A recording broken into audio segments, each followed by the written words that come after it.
นอบน้อมแด่พระรัตนตรัยแล้วน้อมใจสู่ปวงชนเสียงธรรมอันเลิศล้นสาธุชนจงสาธุการธรรมเทศนาชาดกตำนานเรื่องเล่าขานสาระอันดีธรรมะสู่ใจรายการนี้ทุกบทตอนมีศีลธรรมนำใจพระครูประหลัดกิตติพงศ์กิตติโสพโนทานเล่าขานไท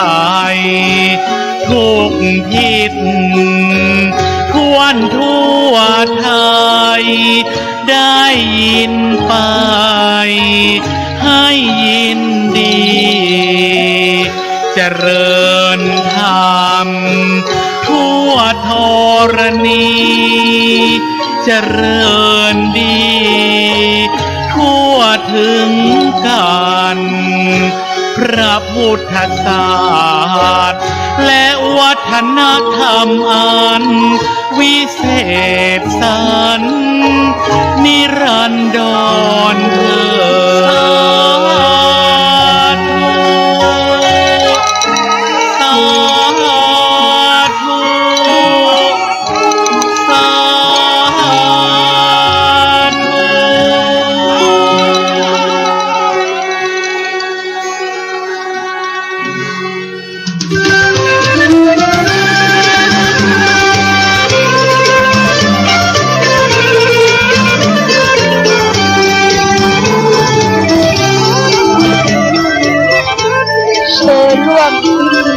อัญเชิญและบรรจุพระบรมสารีริกธาตุ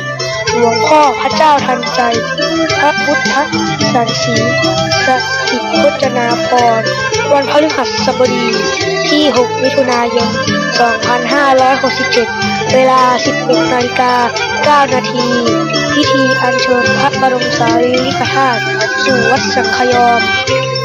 สาธยายมนต์สมโภชวันศุกร์ที่ 7 มิถุนายน 2567 เวลา 9:39 นาทีเจริญพระพุทธมนต์พิธีบรรจุพระเนตรพระอุณาโลมพระบรมสารีริกธาตุจิโมลีจึงขอเชิญร่วมพิธีดังกล่าวขอบคุณครับ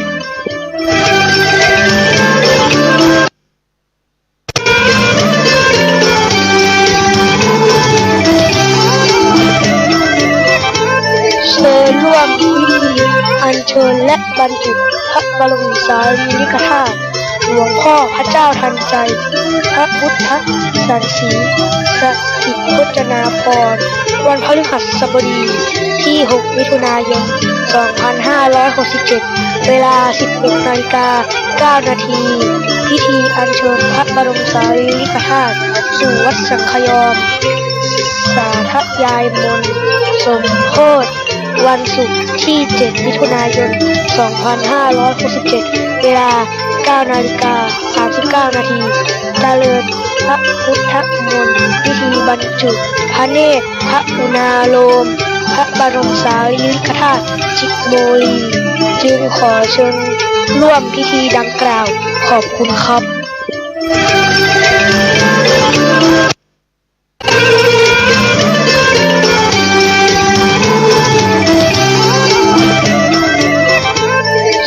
ร่วมพิธีอัญเชิญและบรรจุพระบรมสารีริกธาตุหลวงพ่อพระเจ้าทันใจพระพุทธสันสีสถิตพจนาภรณ์วันพฤหัสบดีที่ 6 มิถุนายน 2567 เวลา 11:09 นาที พิธีอัญเชิญพระบรมสารีริกธาตุสู่วัดสังฆยอมสาธยายมนต์สมโภช วันศุกร์ที่ 7 มิถุนายน 2567 เวลา 9:39 นาทีเจริญพระพุทธมนต์พิธีบรรจุพระเนตรพระอุณาโลมพระบรมสารีริกธาตุจิโมลีจึงขอเชิญร่วมพิธีดังกล่าวขอบคุณครับ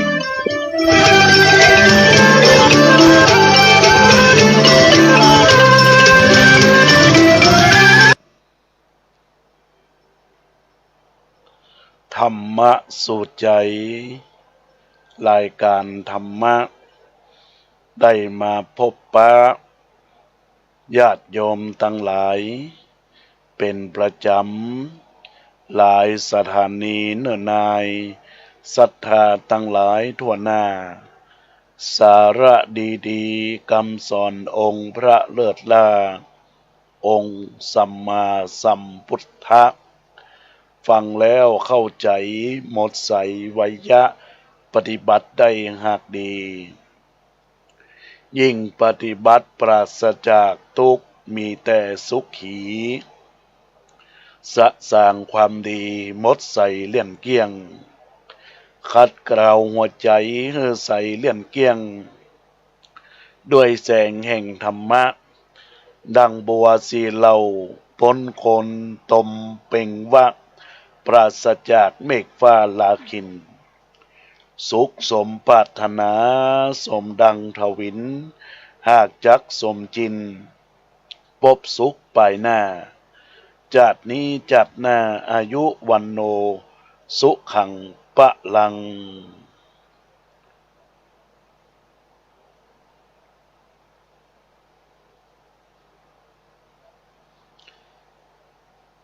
ต่างคนต่างความคิดใช้ชีวิตแตกต่างกันต่างคนต่างฝันจะเหมือนกันได้อย่างไรชีวิตแบบของเขาไม่เหมือนของเราอย่าสนใจไม่ต้องคิดแทนใครใช้ชีวิตเราให้ดีก็พอกราบนมัสการถวายความเคารพพระเดชพระคุณหลวงพ่อพระธรรมเสนาบดีรองเจ้าคณะภาค7เจ้าวาดวัดพระบรมธาตุเจ้าดอยสุเทพราชวรวิหารท่านพระสงฆ์องค์สามเณรเจ้าจุตนจุองค์จุรูเจริญพรเจริญธรรมธรรมสวัสดีกับพ่อครูวรบนามวงพรหมท่านผู้อำนวยการสถานีขึ้นวิทยุพระพุทธศาสนาและจริยธรรม FM 96ควบคุมรายการโดยศูนย์เผยแพร่ธรรมสถานีวิทยุขึ้น FM 96 เมกะเฮิรตซ์อาคารสุเทพสุพรมครุประชาข้างหอคำพญามังลายสนับสนุนโดยมูลนิธิพระบรมธาตุดอยสุเทพกราบขอบพระคุณในกุศลเจตนาของท่านเจ้าพระมหาประสิทธิ์ประสาธิโกท่านผู้รับสัญญาณจาก Facebook ไลฟ์ KITTIPONG KITTISOPANO กิติพงศ์กิติโสพโนสู่ขึ้นวิทยุที่บรรดานักศีลนักบุญอุบาสกอุบาสิกาท่านทั้งหลายได้รับฟังอยู่ในขณะนี้เป็นรายการธรรมะของอัตมภาพพระครูปรัตกิติพงศ์กิติโสพโนหรือพระอาจารย์แก่นสำนักวัดสันขยอมตำบลสันทรายน้อยอำเภอสันทรายจังหวัดเชียงใหม่จักได้นำรายการธรรมะสู่ใจพบปะกับบรรดาศรัทธาญาติโยมอุบาสกอุบาสิกาทุกคนทุกท่านจักได้นำสิ่งสารธรรมอันเป็นประโยชน์ต่อญาติโยมอุบาสกอุบาสิกาท่านทั้งหลายในห่วงเวลาโอกาสที่จะได้นำสารธรรม ได้พบปะกับบรรดาญาติโยมอุบาสกอุบาสิกานั้นก็จะเป็นสารธรรมอันดีงามที่เราเรียกว่าในตัวตนอุปสรรคปัญหาหรือว่าอุปสรรคนิสัยของคนเหล่านั้นมีความแตกต่างกันไปปัญญาก็คือความรอบรู้ในสิ่งที่เรียนรู้ต่างๆก็บ่เท่าเทียมกันทั้งนี้ก็เนื่องมาจากการสั่งสมความดีเป็นความดีเป็นความชั่วทั้งในอดีตและปัจจุบันที่บ่เท่ากันบางคนก็เห็นความดีเป็นความชั่วกว่าจะรู้สึกตัวบางทีก็สายเกินแก้บางทีก็ต้องตกนรกทั้งเป็นเพื่อให้การดำรงชีวิตอยู่ในโลกนี้เป็นสุขและถูกต้องพระพุทธองค์จึงทรงตัดทางให้เกิดปัญญาไว้อยู่3 ทางเพื่อจะได้ใจปัญญาเป็นเครื่องกำกับชีวิตเอาไว้ทางในเกิดเอาไว้ทางให้เกิดปัญญาทั้ง3ทางนั้นก็คือ 1. ปัญญาอันจะเกิดจากการฟัง 2. ปัญญาอันจะเกิดจากการคิดประการที่3ปัญญาอันจะเกิดจากการอบรมการทำให้เกิดให้มีขึ้นเป็นแนวทางที่จะทำให้เกิดปัญญาทั้ง3ทางนี้มีแก่ผู้ใดผู้นั้นย่อมมีการประพฤติปฏิบัติได้อย่างถูกต้องข้อสำคัญอย่างยิ่งเราอย่าใช้ปัญญาไปในทางที่ผิดต่ออันเองคนเราแต่ละคนมีปัญญาเหมือนกันทุกคนแต่ใครที่จะมากมีน้อยสุดแล้วแต่ผู้เป็นเจ้าของจะสั่งสมเอาเองหากมีปัญญาอยู่ที่กับตัวเองแล้วจะใช้ไปในทางดีและทางชั่วก็อยู่ที่ตัวเราเองนั่นแหละเมื่อใช้ปัญญาเป็นใช้ปัญญาในทางถูกต้องก็มีปัญหาแต่หากใจบ่เป็นใจบ่ถูกปัญหาก็จะติดตามมาโดยบ่ต้องสงสัยได้อู้ถึงการประพฤติปฏิบัติอย่างไรก็จึงจะเป็นการที่จะถูกต้องนะญาติโยมทั้งหลายตามหลักของพระวินัยหรือว่าหลักธรรมคำสอนด้านวินัยในวันนี้ได้แทรกในเรื่องของปัญญาไว้ในตอนต้นเพื่อจะขอให้ได้ใจปัญญาพิจารณาไตร่ตรองในสิ่งนั้นๆในเรื่องนั้นๆที่เราทำกันอู้กันคิดกันปฏิบัติกันทุกวันนี้ก็เพราะเมื่อเรามีปัญญาให้ใจปัญญากำกับแล้วทุกอย่างก็คงบ่มีปัญหาและก็ไม่เป็นไปในทางความเลวทรามอย่างแน่นอนวกมาอู้ถึงเรื่องแนวทางการปฏิบัติที่ถูกต้องตามพระธรรมวินัยกันเสียทีแต่ก่อนที่จะอู้ถึงความถูกต้องจะต้องขออู้ถึงความบ่ถูกต้องก่อนเหมือนกับการปรุงอาหารเบื้องต้น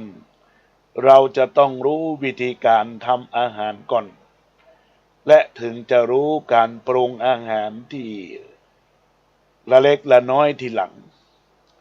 หากรู้การปรุงก่อนการทำเป็นการผิดปกติ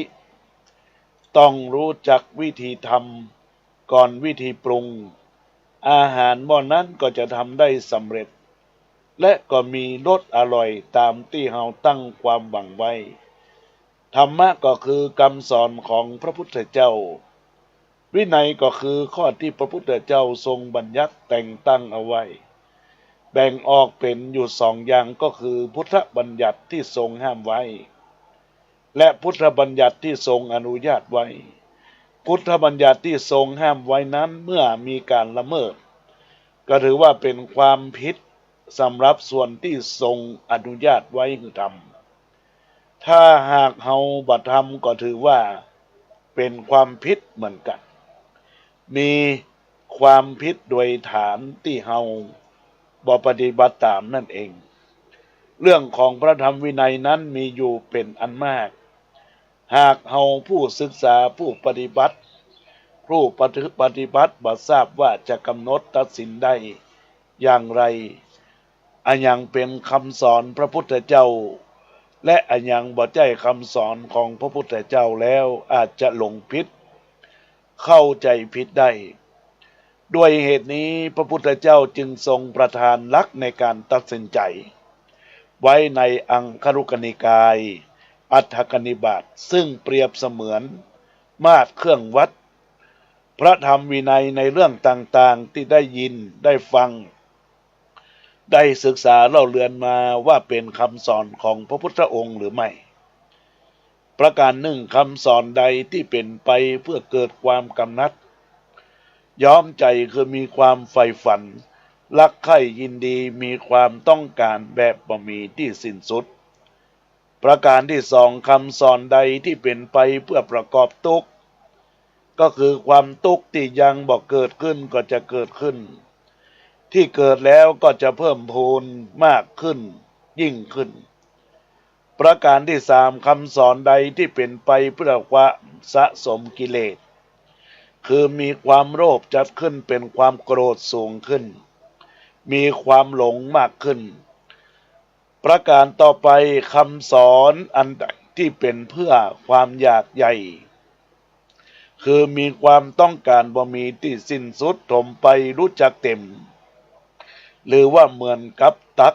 น้ำใส่ตุ่มที่ทะลุมีใจพ่องอยู่เป็นนิดคำสอนใดเป็นไปเพื่อความบ่สันโดษคือมีนี่แล้วอยากมีนั่นไม่ยินดีตามกำลังไม่ยินดีได้ที่ตนได้มาและไม่ยินดีตามสมควรแก่ฐานะของตนคำสอนใดที่เป็นเพื่อการคุกคลีด้วยหมู่วุ่นวายอยู่กับคนมาก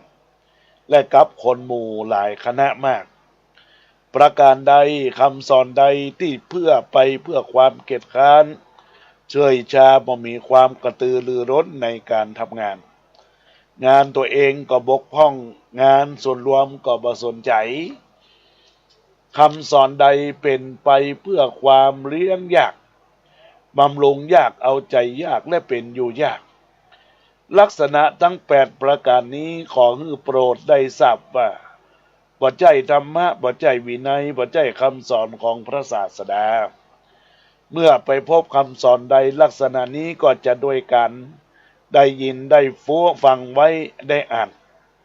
หรือว่าบ่มีใครมาชี้แจงแสดงเหตุผลใดๆก็ตามก็ตัดสินใจได้ว่าคนเหล่านั้นหลงผิดเข้าใจผิดจำมาผิดเพราะนั่นไม่ใช่หลักของพระธรรมวินัยในพุทธศาสนานี้จึงขอให้ทุกท่านได้มีการไตร่ตรองดูว่าการประพฤติการปฏิบัติของท่านในทุกวันนี้เป็นไปในแนวทางไหนถ้าเป็นแนวลักษณะดังที่กล่าวมานี้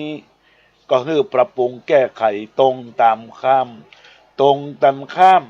เพราะจะทำให้เฮานั้นเป็นพุทธศาสนิกชนโดยแท้จริงญาติโยมเมื่อได้อู้ถึงหลักของพระธรรมวินัยการตัดสินพระธรรมวินัยว่าสิ่งไหนบ่เป็นธรรมสิ่งไหนบ่เป็นวินัยผ่านไปแล้ววันนี้เราท่านทั้งหลายก็จะได้เข้าใจในเรื่องของการตัดสินใจในทางที่ถูกต้องก็เป็นธรรมวินัยตามที่พระพุทธองค์ทรงตรัสไว้เป็นมาตรการที่พระพุทธเจ้าทรงวางเอาไว้เพื่อบุคคลนำไปกำหนดพินิจพิจารณาเทียบเคียงตัดสินตรวจสอบถึงเรื่องที่ตนได้เห็นได้ยินได้ฟังได้ทราบได้รู้ว่าเป็นพระธรรมหรือไม่ซึ่งประกอบไปด้วยลักษณะที่ว่าธรรมเหล่าใดเป็นไปเพื่อคลายความกำนัดยินดีเมื่อศึกษาและปฏิบัติตามแล้วเป็นเหตุให้ได้มีการผ่อนคลายบรรเทาซึ่งความกำนัดยินดีความย้อมใจความยึดถือติดอยู่ในรูปเสียงกลิ่นรสให้เบาบางลงไปเป็นผู้รู้เท่าทันตามสภาพความเป็นจริงสภาพการนั้นๆโดยบ่มีการมัวเมาลุ่มหลงในสิ่งเหล่านั้น ธรรมเหล่านี้เป็นธรรมเป็นวินัยเป็นคำสอนของพระพุทธเจ้าข้อที่สองธรรมเราใดเป็นไปเพื่อความปราศจากทุกข์เพื่อความพ้นจากทุกข์เมื่อเราศึกษาปฏิบัติตามแล้วก็เป็นการผ่อนคลายบรรเทาระงับความทุกข์ความทางใจและจิตลงไปได้ความทุกข์เกิดขึ้นแก่ตัวเรานั้นที่ทุกข์ประจำสังขารคือทุกข์เป็นเนืองนิดแล้วก็มีทุกข์อื่นเกิดมาจากกิเลสความทุกข์ที่เกี่ยวกับสังขารที่พิจารณาไปตามสภาพการหาวิธีแก้ไขในทางที่ถูกต้องตามรูปการที่ดีและเป็นไปได้ส่วนความทุกข์อันเกิดจากกิเลสนั้นต้องมีการปฏิบัติธรรมะโดยใช้ธรรมะเป็นเครื่องผ่อนคลายกระจัดสิ่งเหล่านั้นธรรมะข้อใดเหล่าใดเมื่อปฏิบัติแล้วเป็นการบรรเทาระงับความทุกข์เหล่านั้นซึ่งเป็นคำสอนของพระพุทธเจ้าเป็นธรรมเป็นเนืองนิดบรรดาญาติโยมต่างหลายเราจะเห็นว่าปัจจุบันนี้มีเรื่องราวเกิดขึ้นหลายอย่างหลายประการที่มันเกี่ยวข้องกับเรื่องของหลักของความเชื่อของความผิดพระพุทธองค์เนี่ยญาติโยมตั้งหลายทรงได้วางหลักความเชื่อในทางพระพุทธศาสนาไว้อยู่10 อย่างด้วยกันนะ10 อย่างด้วยกันนี้นะเป็นหลักสำคัญที่บอกว่าอย่าปงใจเชื่อด้วยการฟังตามกันมาจะไปเชื่อนะเวลาฟังเนี่ยตามกันมานะญาติโยมทั้งหลายแล้วก็บรรดาญาติโยมอุบาสกอุบาสิกาทั้งหลายประการที่สองก็อย่าเชื่อโดยการถือสืบกันมาถ้าปัจจัยของแท้ปัจจัยของจริงจะไปฟังเชื่อเนี่ยจะไปสืบกันมาอย่าปงใจเชื่อด้วยการเล่าลือเปิ้นว่าโอ้อันนี้ดีอันนี้ใจหลักคำสอนพุทธเจ้าใจหลักของวิธีการแก้โรคภัยไข้เจ็บในหลักทางพุทธศาสนาก็เชื่อสืบกันมาเล่าลือกันมาประการที่สี่ปงใจเชื่อด้วยการอ้างตำราหรือคัมภีร์พระพุทธเจ้าก็คือเชื่อในหลักที่ว่ารู้เท่ารู้ทันรู้กันรู้แก้บัจเจยิบตำราคัมภีร์มาเชื่อนะญาติโยมพุทธเจ้าเพิ่นก็สั่งไว้อย่างนี้สอนไว้อย่างนี้อย่าปงใจเพราะเป็นตรรกะเป็นเหตุเป็นผลอย่าปงใจเชื่อเพราะการอนุมานก็คือการที่เป็นหลักของวิทยาศาสตร์ที่มันเกี่ยวข้องอย่าปงใจเชื่อด้วยการคิดลองตามแนวเหตุผลญาติโยมอย่าปงใจเชื่อเพราะเขาได้เข้ากันไปกับทฤษฎีพินิจพิจารณาในเรื่องของหลักการที่มันเกิดขึ้นกับตัวตนของเราท่านทั้งหลายสาธุชนคนดีต้องมีหลักแนวการพิจารณาดังนี้ญาติโยมทั้งหลายโดยการใจคิดไต่ตองต่างหลายผลอย่าปงใจเชื่อเพราะเข้ากันกับทฤษฎีที่พินิจไว้แล้วอย่าปงใจเชื่อเพราะมองเห็นรูปลักษณะน่าจะเป็นไปได้อย่าปงใจเชื่อเพราะนับถือว่าท่านสมณะเป็นครูของเรานะญาติโยมสมณะก็คือนักบวชเป็นครูของเราเราก็พิจารณาเชื่อใจด้วยการใช้หลักเหตุหลักผลที่กล่าวมา10 อย่างก็มาสะท้อนถึงเรื่องราวที่เกี่ยวข้องในปัจจุบันญาติโยมยกตัวอย่างกรณีของน้องไนท์เชื่อมจิตถ้าอู้ถึงหลักของการเชื่อมจิตในทางพุทธศาสนานั้นเปิ้นฮ้องว่าเป็นหลักของพลังจิตนะญาติโยม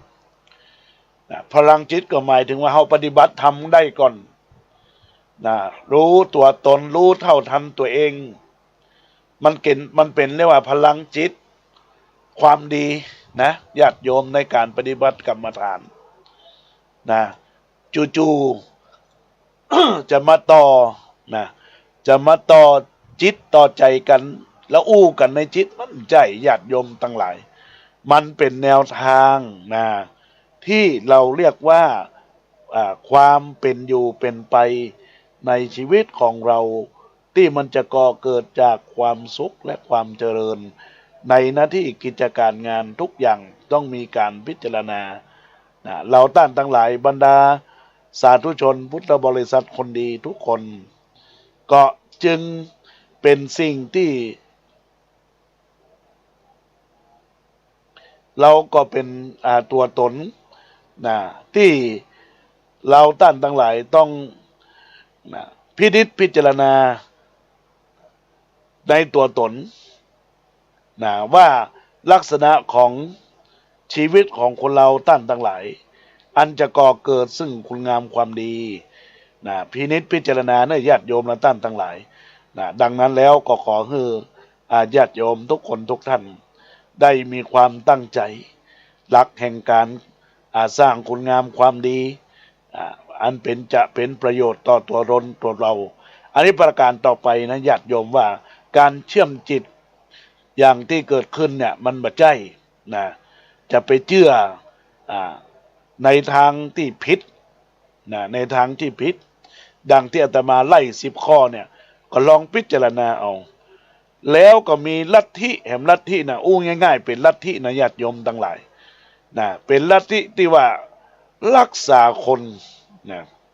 สัปดาห์ก่อนได้ออกรายการโหนกระแสอาตมาภาพก็นั่งฟังดูชมไปตัวนักสาการศาสนาก็ได้ออกมาเกี่ยวข้องเรื่องราวว่าในลักษณะของการความเชื่อเนี่ยอย่าให้คนได้งมงายอย่างกรณีว่ามีโยมกอเจ็บหลังแต่มองว่าเป็นโรคอะไรอย่างลองไปให้เขาไปบอกกล่าวว่ารักษาได้ไหมแผ่กุศลได้ไหมเจ็บหลังรักษาไหมเพิ่นก็บอกว่ารักษาได้สาธุอีนะแล้วก็หลังจากนั้นก็บอกว่าขยับอันนั้นคันนี้ขยับตรงนั้นขยับตรงนี้แผ่กุศลให้กับสัตว์เดรัจฉาน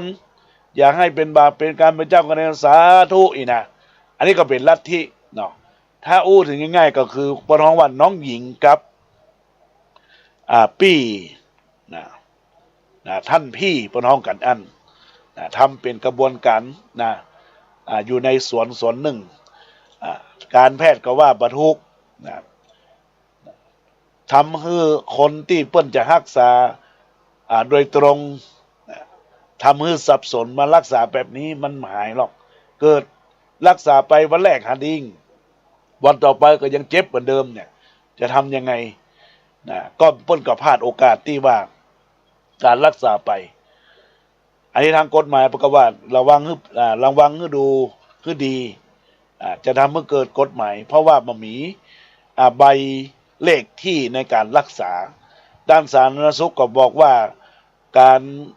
ประพฤติปฏิบัติการแผ่กุศลเนี่ยมันก็ดีแต่ว่าในลักษณะของความเป็นจริงเนี่ยบ่ได้รับอนุญาตบ่ได้รับในสิ่งที่ตัวตนเป็นเนี่ยไปทำแบบนี้ก็จะทำให้มันผิดกฎหลักของสาธารณสุขเนี่ยนักวิชาการก็ได้ถามไต่ทองว่าลักษณะของยานที่คุณยานต่อพระเจ้า5 พระองค์กกุสันทะโกนาคมนะแล้วก็โคตมะกกุสันโธเนี่ยตลอดถึงพระศรีอริยเมตไตรญาติโยมทั้งหลายเอายานที่ไหนมาไปส่งไปหาเปิ้นเพราะเปิ้นเสด็จดับขันธ์ปณิพพานไปหมดแล้วเหลือแต่องค์เดียวที่จำลงมาเกิดหลังจากเสี่ยง5 ปันพวสาเขาก็ไม่สามารถที่จะตอบได้แต่เพียงว่าเขาก็บอกว่ายานที่ว่านี้มันเป็นความรู้สึกของใครของมันของตัวเองมันเป็นสิ่งที่มันเกิดขึ้นกับตัวเอง แต่ในหลักทางพุทธศาสนาไม่สามารถรับรองได้ในหลักสาธารณสุขก็ไม่สามารถรับรองได้ในหลักการกฎหมายก็ไม่สามารถรับรองได้และก็มีท่านหนึ่งที่เป็นปู่มหามุนีก็เป็นมีความเชื่อว่าอย่าไปให้คนได้เชื่อแบบนี้จนเกินไปก็จะทำให้หลักธรรมของพระเจ้านะญาติโยมทั้งหลายนะมันจะเสื่อมจะเสียไปเพราะคนต่างลัทธิอันนี้ประการสองอย่างที่อาตมาภาพอู้จากกับบรรดาญาติโยมสาธุชนมันเกี่ยวข้องกับแนวทางที่ว่าเราจะทำไงให้มันถูกต้องเมื่อเราถูกต้องแล้วญาติโยมทั้งหลายความทุกข์ทั้งหลายทั้งปวงมันจะไม่เกิดขึ้นกับในชีวิตเราจะมีแต่ความถูกต้องในเรื่องของเชื่อในหลักคำสอนที่พระพุทธเจ้าบอกว่าให้ติดตามไปดูอย่างบรรดาญาติโยมลองนั่งสมาธิกันเวลาเราผูกจิตนั่งสมาธิเป็นบุญเป็นกุศลเนี่ยอย่างมันเกิดมันก็ต้องเจ็บมันก็ต้องเห็นภาพอดีตเห็นภาพที่ผ่านมาและอย่างมันเกิดญาติโยมต่างหลายมันคือจิตใจมันคิดเพราะว่ามันปรุงแต่งและเมื่อมันปรุงแต่งเนี่ยญาติโยมเราจะทำยังไงให้มันเกิดความไม่คิดความไม่เห็นก็ต้องกำหนดเนาะในหลักทางพุทธศาสนาเรื่องของสติปัฏฐานสี่ก็คือการกำหนดอิริยาบถหลับตาหนอหลับตาหนอคิดหนอคิดหนอเนี่ยแล้วก็เห็นหนอเห็นหนอเพราะนั้นคำสอนใดที่เป็นไปเพื่อไม่มีการสะสมกองกิเลสทำหน้าที่ขจัดเกลากิเลสให้หมดไปสิ้นไปจากจิตใจของคนเรา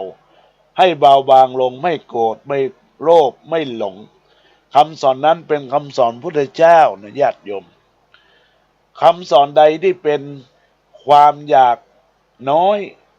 ก็ก่อให้เกิดความปรารถนาน้อยยินดีแต่น้อยแม้ได้มากก็มีแต่ความต้องการแต่พอประมาณต้องการเพียงเล็กน้อยเพื่อจะได้แบ่งส่วนเหล่านั้นให้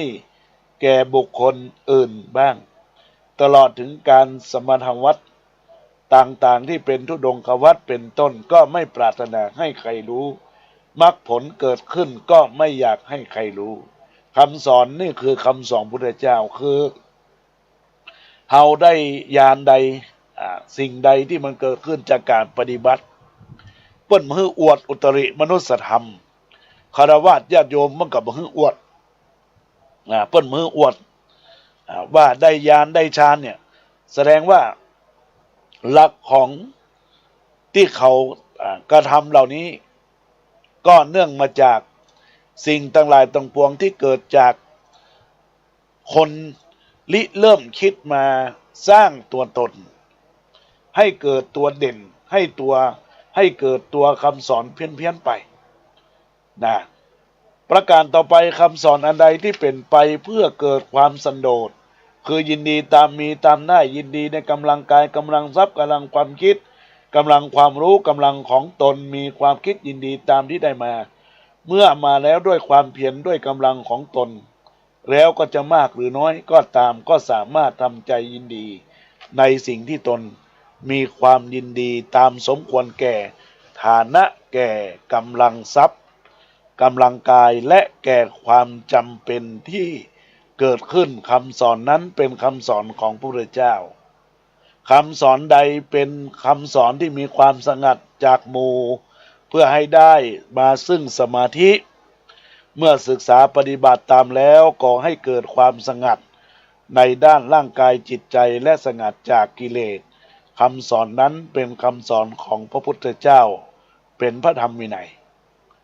คำสอนอันใดเป็นคำสอนที่เกิดจากความภาคเพียรชี้แจ้งให้ปฏิบัติทราบว่าผลทั้งหลายที่จะเกิดขึ้นในชีวิตของบุคคลนั้นไม่ว่าจะดีหรือไม่ดีก็ตามจะต้องเกิดขึ้นด้วยความเพียรพยายามของบุคคลนั้นเป็นที่ตั้งคำสอนนั้นเป็นคำสอนของพระพุทธเจ้าเป็นหลักธรรมวินัย คำสอนใดเป็นไปตามการเลี้ยงง่ายอยู่ง่ายแนะนำสั่งสอนบุคคลที่เลี้ยงง่ายบำรุงง่ายเอาใจง่ายอยู่ไหนก็ได้ไม่เดือดร้อนด้วยปัจจัยสี่เป็นต้นมีความเป็นอยู่ที่ถูกต้องตามวินัยเครื่องนุ่งห่มอุปโภคบริโภคอาหารบิณฑบาตการฉันการกินการดื่มสถานที่อยู่อาศัยให้เป็นไปตามสภาพของถิ่นนั้นตามสมควรแก่อัตภาพของตนไม่ทำให้ผู้อื่นหรือสังคมต้องเดือดร้อนวุ่นวายด้วยความเป็นอยู่ด้วยการเลี้ยงชีพของตนคำสอนนั้นเป็นคำสอนของพุทธเจ้าเป็นหลักธรรมวินัย8ประการอันนี้ศรัทธาคฤหัสถ์ญาติโยมทั้งหลายที่ได้รับฟังเนี่ยก็ให้พิจารณาได้เป็นหลักคำสอนที่แท้จริงการไม่โลภการไม่โกรธการไม่หลงการไม่มีอะไรมากอยู่ได้กินง่ายเลี้ยงง่ายแล้วก็สิ่งทั้งหลายทั้งปวงอยู่ด้วยความสงัดเสงี่ยมเจียมตัวมีสมาธิมีความตั้งมั่นยินดีตามฐานะของตัวเองทรัพย์สมบัติยินดีปัจจัยพอกพูนหนี้สินต่างๆทำเมื่อก่อหนี้ก่อสินญาติโยมแต่การทำบุญเนี่ยต้องสร้างสมซึ่งบุญนำความสุขมาให้วันพรุ่งนี้ญาติโยมทั้งหลายก็มีความตั้งใจประพฤติปฏิบัติไปทุกๆวันตั้งแต่พรุ่งนี้ตลอดไปญาติโยมก็จะมีความสุขวันนี้ญาติโยมทั้งหลายอาตมาภาพก็ได้สาธยายธรรมะคำสอนเป็นสิ่งสำคัญในชีวิตประสิทธิพรความดีแล้วก็จะได้ขอประชาสัมพันธ์บอกกล่าวเป่าประกาศกับบรรดาพ่อแม่พี่น้องคณะศรัทธาญาติโยมที่อยู่ต่างบ้านต่างจองได้รับฟังอยากจะร่วมบุญกับการที่จะได้มีพิธีอัญเชิญพระบรมสารีริกธาตุสู่วัดสันขยอมแล้วก็มีการบรรจุพระเนตรพระอุณโรมในวันที่6จะมีการรับแล้วก็ในวันที่7จะบรรจุก็ประกาศญาติโยมตั้งหลายตั้งสัปดาห์ที่แล้วต้องขอสุมาภัยติดแล้วนั้นอาตมาภาพติดศาสนกิจเกี่ยวข้องกับการบรรยายธรรมะให้กับสามเณรและนักเรียนวันพุธก็จะมีวันที่31 พฤษภาคม2567จะมีนักเรียนคณะครูจากโรงเรียนประเมือดตำบลประไพจะเดินทางมาที่วัดสันขยอมป .4 ที่ผมฮอดเวลาเที่ยงก็จะได้จัดรายการแต่ว่าช่วง3 โมงนี้ก็คงจะได้จัดรายการแบบแห้งญาติโยมที่ติดตามรายการก็ว่าจัดรายการแห้งนี่นะญาติโยมทั้งหลายทีนี้อาตมาภาพก็ประกาศญาติโยมทั้งหลายทั้งปวงที่ได้รับเป็นเจ้าภาพก็ดีในโอกาสที่ได้เป็นบุญกุศลในโอกาส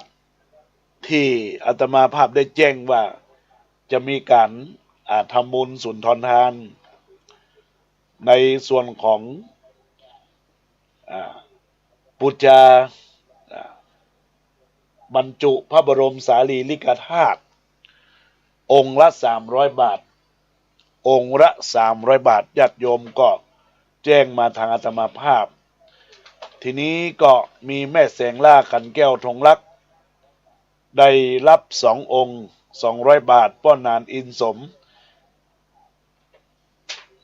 เตปิน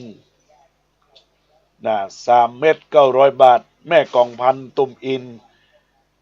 3 เม็ด900 บาท โอนปัจจัยมาเรียบร้อย อนุโมทนากับแม่เนอะเดี๋ยวจะรับโทรศัพท์ของแม่เนอะใจเย็นๆกำลังประกาศประชาสัมพันธ์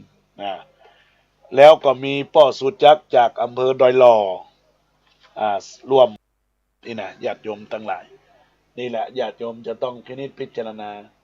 อย่างที่อาตมาภาพได้อูดเลยแหละ7 8 9 ข้อเนี่ยมันตรงข้อไหนและความเชื่อ10 ข้อที่ไล่ถึงฟังเมื่อกี้เราจะต้องพิจารณาอย่าไปเชื่อด้วยความงมงายด้วยความ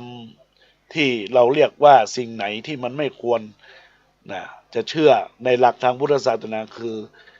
ปฏิบัติธรรมลดละความโกรธความโลภความหลงบ่เพิ่มพูนสิ่งทั้งหลายทั้งปวงคือก่อเกิดกิเลสตัณหาความเชื่อที่จะมาบังเกิดกับชีวิตประสิทธิพรความดีดังนั้นแล้วก็เจริญพรเนอร์0962629694ท่านใดที่โทรเข้ามารับสายในตอนนี้ขอเจริญพรเนอร์ขอเจริญพรก็ขอสุมาภัยกับแม่โยมแม่กองพันตุ่มอินตัวเนอร์แม่โทรกลับมาได้เลยตอนนี้เปิดสายหน้าใหม่เหลือเวลาอีก 7-8 นาทีในวันพรุ่งนี้เราท่านทั้งหลายก็จะได้ร่วมบุญร่วมกุศลเจริญพรเจริญพรจากไม่ทราบเจ้ายังไม่ฟังเลยเจ้าเป็นกำลังใจให้ท่านเลยนะอนุโมทนาขอบคุณครับได้ยินแล้วเนาะอนุโมทนาเจริญพรแม่เพ็ญศรีเปล่า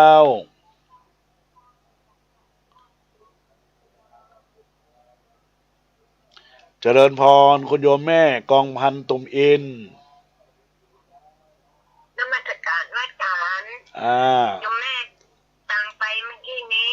900 บาทได้แล้วบอกอันนี้เมื่อกี้อนุโมทนาไปเรียบร้อยแล้วอาจารย์ดูแล้วก็แม่ทำบุญ3 คนนะ3 คนแม่กองพันอินแล้วใครอีกนายทรงกฎตุ่มอินนายบรรจงตุ่มอินนายบรรจงเนาะนายชงกฎตุ่มอินใครอีกนายบรรจงตุ่มอินโอเคเนาะ3 คนเนาะอนุโมทนานะจ้ายินดีวันที่7แม่จะจามนะพระอาจารย์ได้เลยนมัสการพระอาจารย์นะจ้าเจริญพรไม่เป็นไรไม่รบกวนอนุโมทนาสาธุจ้าอนุโมทนาขอบคุณกับแม่กองพันตุ่มอินสายของแม่แสงล่าขันแก้วธงรักตะกี้เป็นสายลายเปิ้นตัดไปเนอะสุมาไปประเดศพระเจ้าธรรมาวางเนอะเพราะสายซ้อนมาเพราะแม่เป็นลายอินเทอร์เน็ตมันจะสู้เครือข่ายโทรศัพท์มาได้แล้วก็แม่เป็นสีเปล่ารับแล้วบ่ได้ยินเสียงถ้าหากว่าแม่จะโทรศัพท์เข้ามาก็เจริญพรอีกรอบก็ได้เนอะตอนนี้มีเวลาโอกาสอีก5 นาทีต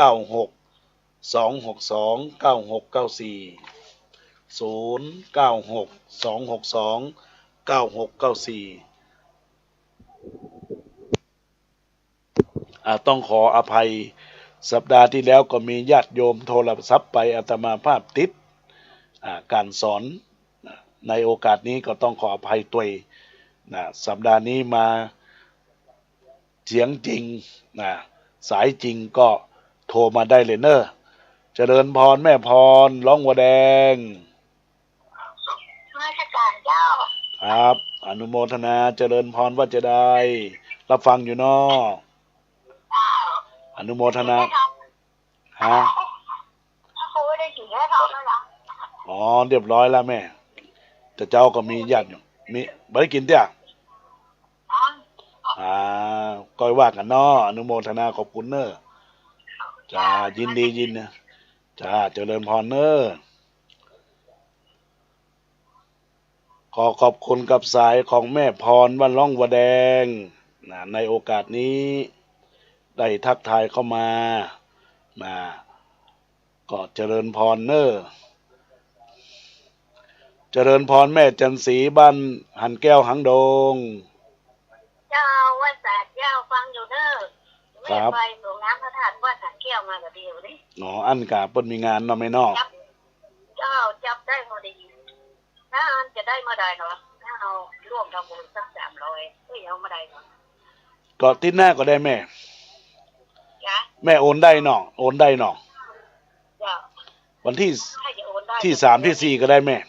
เนาะที่3ที่4ก็ได้วันที่3ที่4ก็ได้แม่แม่ครับองค์หนึ่งเนาะอนุโมทนาขอบคุณกับแม่เน้อแม่จันสีนามสกุลหยังก็ดวงแสงเจ้าดวงแสงเนาะเจ้า300 เจ้า300เจ้าเอาป้อนนานไปโดยเนาะป้อนนานประพัดป้อนนานประพัดเนาะมาแล้วก็ฮับละกรรมดะเจ้าน่าจะห้ามกรรมละเจ้าจ้าโอนไปเรียบร้อยแล้วนะวันนั้น300นี่นะแล้วนี่นะแล้วเนี่ยวันนี้ห้ามใหม่กันฮับใหม่เนาะอนุโมทนาจ้ายินดีกับแม่เน้ออนุโมทนาแม่เน้อมาแล้วปีใหม่เนาะเจริญพรพ่อแฟนพันธุ์แท้จากแม่ริมนมัสการครับปุกแฟนพันธุ์แท้ครับสาธุยินดีกับป้อเน้อโอ้ท่านเทศนี่ดีมากเลยครับเนาะได้อนุโมทนาขอบคุณเน้อโอ้เป็นนักเทศที่ดีเลยครับเนาะยินดีเน้ออนุโมทนาสาธุผมมากำลังใจท่านนะครับยินดีอนุโมทนานมัสการครับเจริญพรต่อไปก็เบอร์โทรศัพท์เน้อ0962629694ท่านใดจะโทรศัพท์เข้ามาเอ่ยเข้ามาก็เจริญพรได้เน้อในโอกาสนี้นะยินดีกับทุกคนทุกท่านขอบคุณกับคุณโยมบิมทองไข่โตะที่ได้ทักทายเข้ามาเอ่ยในกล่อง Messenger ในโอกาสบัดนี้นะก็ขอเจริญพรทุกคนทุกท่านก็จึงเป็นกุศลผลความดีที่มันเป็นลักษณะของคุณธรรมถ้าหากว่ามีท่านใดจะโทรศัพท์แล้วก็อาตมาภาพจะได้ขอออกรายการให้ก่อนเนาะก็ขอเจริญพรแม่สีเพนจากเป้าโทรมาว่างไปเหี่ยเอาไว้โอกาสช่วงต่อไปเนาะก็ให้โทรศัพท์เข้ามาอนุโมทนาขอบคุณอายุวันโนสุขังปะลัง